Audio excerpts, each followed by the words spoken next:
Welcome to the Deep Dive. We sift through the research, the articles, the insights you share, really pulling out the core knowledge that helps you navigate things.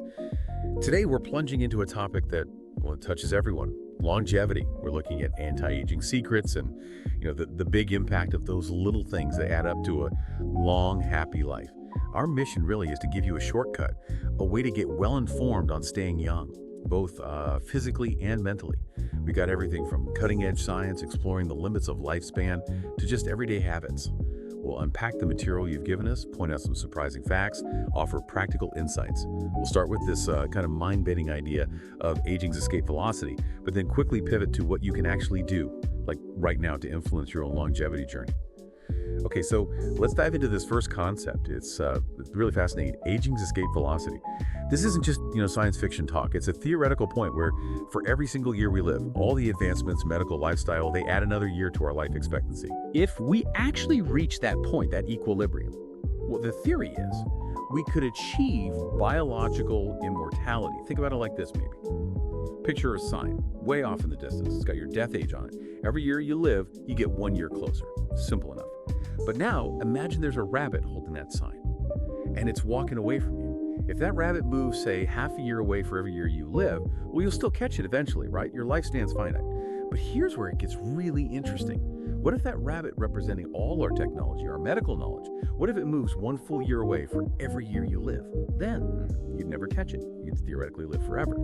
That rabbit's speed, well, it's tied directly to how fast we figure out the body and how to fight aging. That's a perfect way to visualize it, that analogy. And what's so compelling here is the real tension, between these, frankly, incredibly optimistic technological dreams and the biological facts we currently understand. You have researchers, people like Ray Kurzweil, Aubrey de Grey, who are really out there on this. They're quite bold. They claim we'll hit this escape velocity within decades. They see that rabbit starting to sprint very, very soon. But then you have many other scientists who are, much more skeptical. They predict we're going to hit a hard wall, an inherent biological limit, maybe around 120 years old, regardless of tech. Their argument usually comes down to cells, cellular senescence, the idea that our cells just stop regenerating properly after a while, they accumulate damage. So yeah, it's this really interesting clash between the technological vision and the biological clock. Okay, so from that really big picture, theoretical stuff about living forever, let's bring it back. Let's focus on practical anti-aging things, starting with something that's hugely impactful, and it's totally within your control, your mind. You know that old saying, mens sana and corpore sano, a sound mind and a sound body. There's real wisdom there.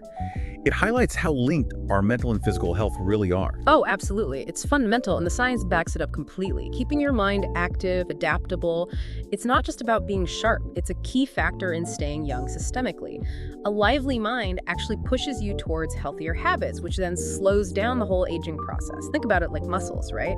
If you don't use them, they atrophy. It's similar with our neural pathways. Without mental exercise, they can deteriorate. That means slower reactions, reduced cognitive function. So it's not just about learning new things, it's about actually challenging the old ways we think. The neuroscientist Shlomo Bresnitz made a really interesting point on this. He argued that people, especially as they get older, they prefer habits, doing things the way they've always done them. The problem, he says, is when your brain's on automatic pilot all the time. Well, it doesn't need to think. It's efficient, sure, but it's bad for long-term brain health. Exactly right. His work really emphasizes that the only way to genuinely, revitalize the brain, create new connections, is to keep confronting it with new stuff, new information, new situations. It's about breaking out of those comfortable routines. Stepping outside your mental comfort zone might feel a bit anxious at first, but the neurological payoff is huge. And there's this positive feedback loop too, isn't there, from the mental training. Collins, Hemingway, and Bresnitz, in their book Maximum Brain Power, they show how tasks that seem hard at first get easier. And that feeling, that accomplishment of mastering something new, it doesn't just build brain connections. It actually lifts your mood, improves your self-image. It reinforces wanting to engage more. That's a really important point. Mental workouts don't have to be like formal classes or anything. Just talking with people, engaging with others, playing games, especially strategy games, staying curious, wanting to learn. All that provides essential stimulation. These informal brain snacks, let's call them, they're crucial anti-aging tools for the mind. And they also help fight off the depression that can come from being isolated. Look, even though our neurons technically start aging in our 20s, Consistent mental activity and, importantly, a positive outlook can seriously slow that down. That link between how you think, your outlook, and how long you live. Yeah. It's really powerful. Let's shift gears a bit now. Let's talk about something we usually think of as purely negative, but its role in aging is actually, well, kind of paradoxical. Stress. Yeah, stress. On one side, the evidence is just overwhelming. Chronic stress definitely speeds up aging, premature aging. Your body just wears down faster when it's under constant pressure. You look at organizations like the American Institute of Stress, they link most major health problems back to stress. There was this study, Heidelberg University Hospital, a doctor under stress from a job interview. His blood samples showed his antibodies reacting to the stress hormones just like they would to a germ, a pathogen. Now, that immune response is vital for fighting infections, but when it's triggered constantly by stress, it ends up damaging healthy cells too, making them age faster. Wow, that direct cellular damage is, sobering. It makes you wonder, though, what's the difference neurologically between that harmful chronic stress and the kind our ancestors faced, the acute kind that was actually good for them? What's the story there? Exactly. The difference is really about duration and recovery. Our basic stress response, adrenaline, cortisol, it's brilliant for immediate danger. Wow. Running from a predator. It gets your muscles ready, heart rate up, pumps out glucose, quick fight or flight. But crucially, once the danger passed, the body would calm down, recover fully. Intense stress, yes, but then complete recovery, modern life. It's different. We often have this constant low-level hum of stress. Work deadlines, phone notifications pinging all the time, money worries.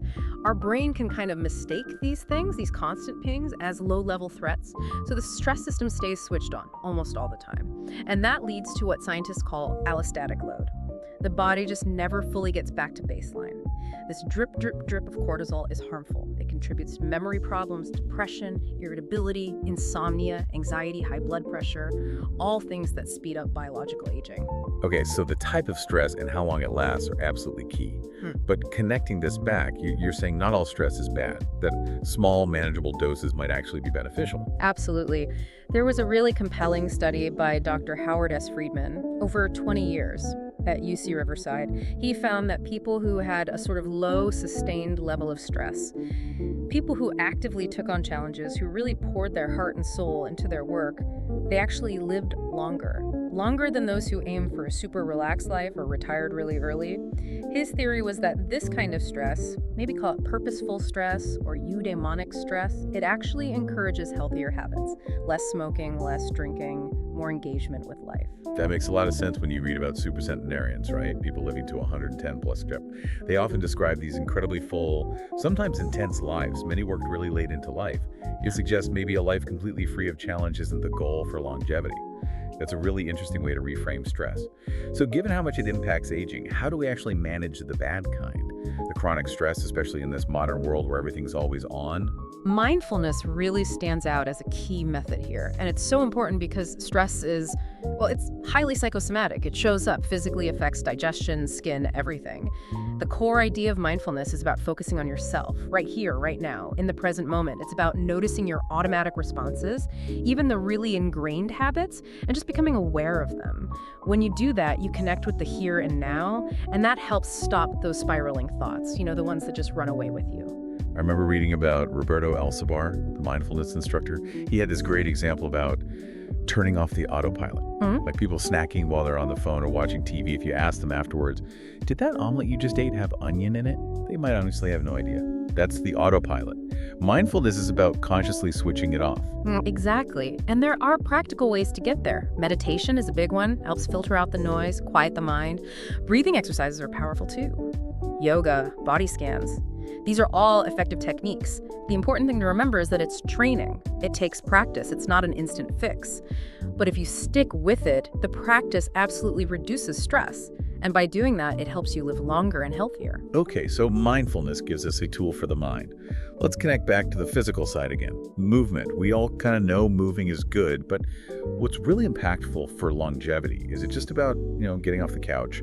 Or are there specific things, specific durations that really trigger anti-aging effects? Because in the West, our sedentary lifestyles are definitely causing problems, lots of diseases linked to just sitting too much. That's a crucial question, because just saying exercise can feel pretty daunting, right? But the research we looked at shows it's more about consistent, targeted movement integrated into your life. Spending too much time sitting, whether it's at a desk or on the sofa, it doesn't just weaken muscles or hurt fitness. It hits you at the cellular level. There are studies now directly linking inactivity to progressive damage to telomeres. Especially in the immune system, telomeres, they're like protective caps on our chromosomes. When they shorten, that's a key sign of aging at the cellular level. So, yeah, not moving enough literally ages your cells, and by extension, you. And this isn't just an adult issue. Sedentary kids face higher risks too. Obesity-related problems, so activity is vital early on. That direct connection to telomeres, that's a strong motivator.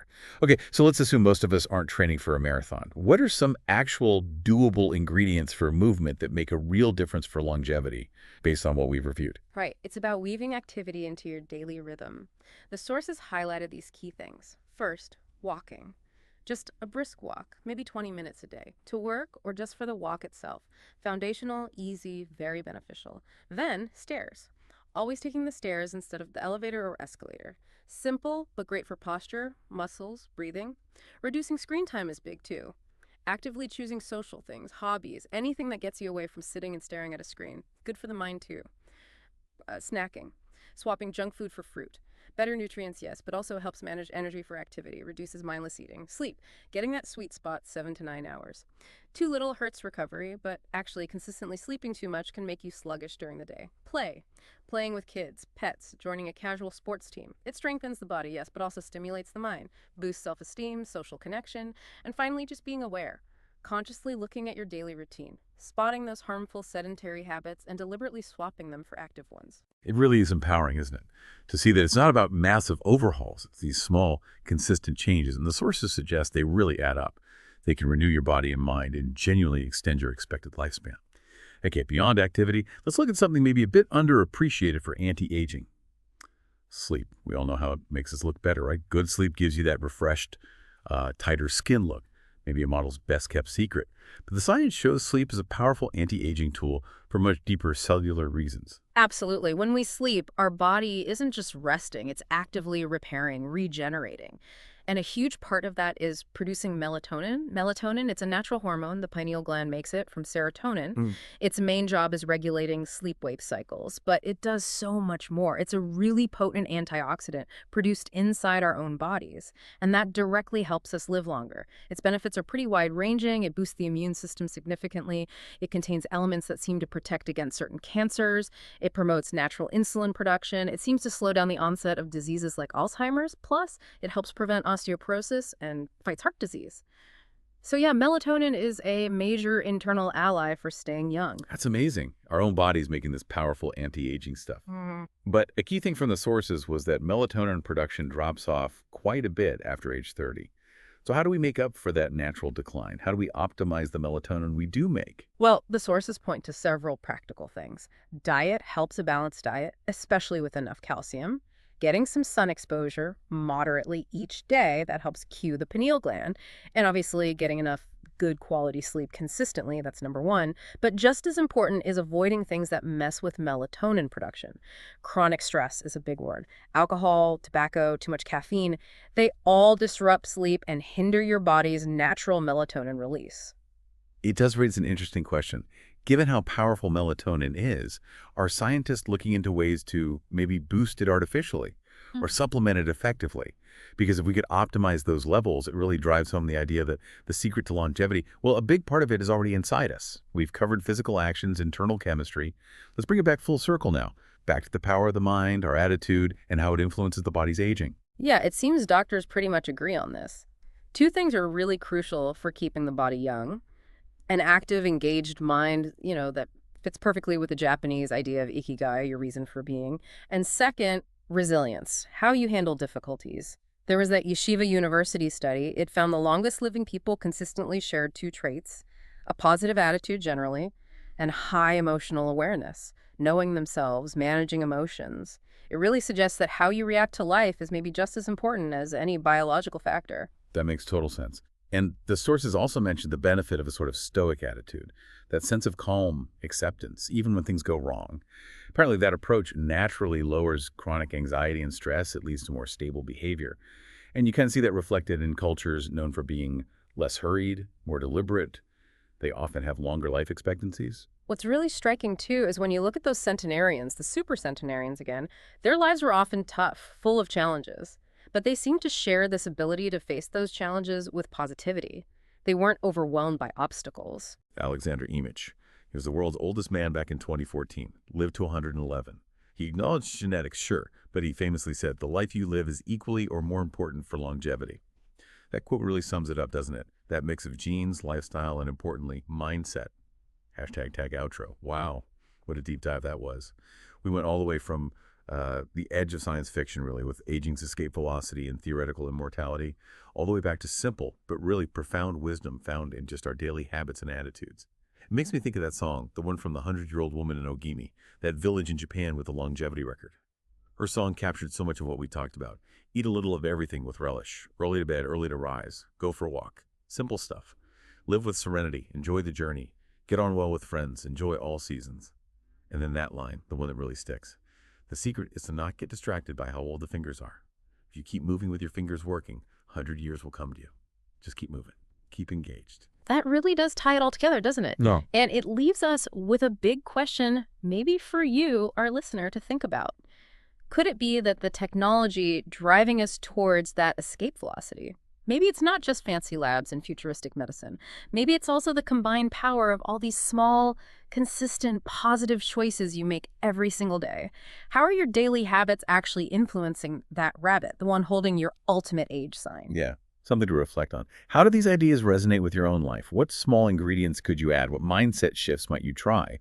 All for a longer and, importantly, a more vibrant life. Thank you so much for joining us on this deep dive.